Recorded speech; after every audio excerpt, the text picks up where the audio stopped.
The police lights were already flashing when I realized my sister had lied again.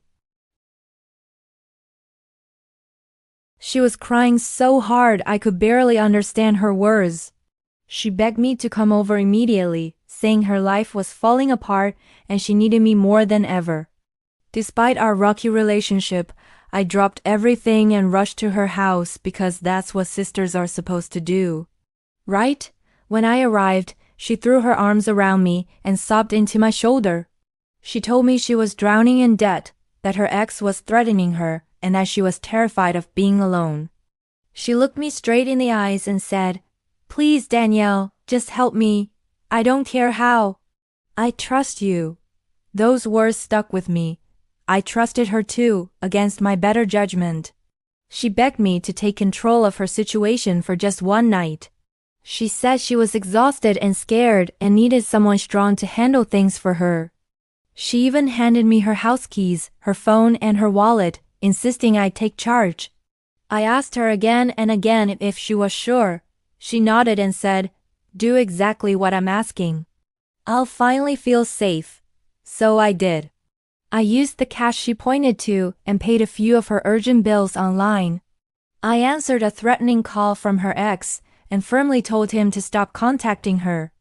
I locked the doors, checked the windows, and I stayed the night on her couch so she wouldn't have to be alone. For the first time in years, I felt like I was actually being a good sister. The next morning, everything changed.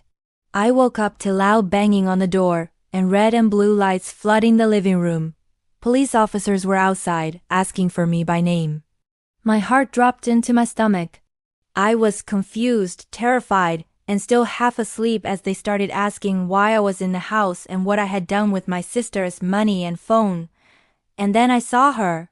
She was standing behind the officers, completely calm and silent, not a single tear in sight. She told them I had come over uninvited. She said I took her belongings, that I impersonated her on the phone, and that I refused to leave. Every single word she spoke felt like a slap across the face. I couldn't believe it. This was the same woman who had begged me for help just hours earlier, but luckily I hadn't acted blindly. Before I did anything she asked, I had made sure to get it in writing. I had text messages.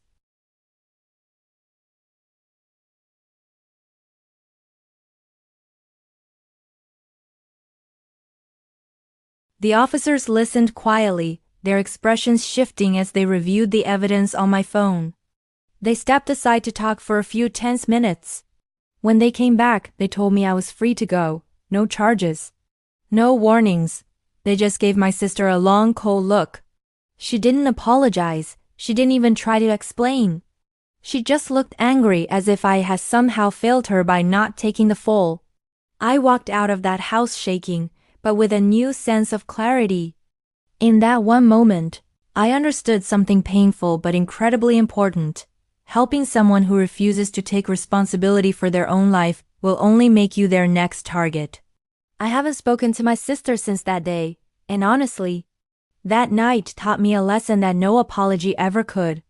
Sometimes, doing exactly what someone begs you to do is the only way to reveal who they really are and who you need to walk away from to protect yourself. Thanks for listening to my story. If you've ever been in a situation like this, know that you're not alone. And protecting your peace is never the wrong choice. Don't forget to like and subscribe for more stories.